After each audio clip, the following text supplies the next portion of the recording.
News, नव्या दिवसाची नवी बातमी।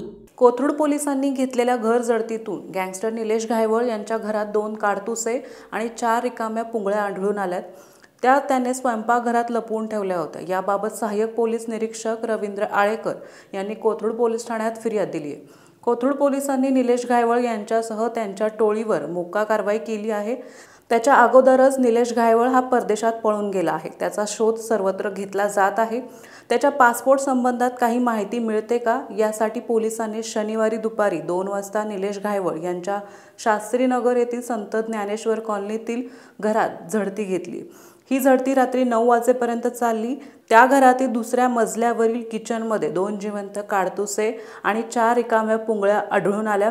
पोलिसांनी त्या जप्त केल्या आहेत। परवाना नसतानाही अवैधपणे स्वतःकडे जिवंत काडतुसे पुंगळ्या ठेवून टोळीतील सदस्यांना गुन्हेगारी कृत्य करण्याकरिता पुरवठा, विक्री अथवा हस्तांतर करण्याकरिता त्याने त्या ठेवल्या असल्याचे दिसून आले।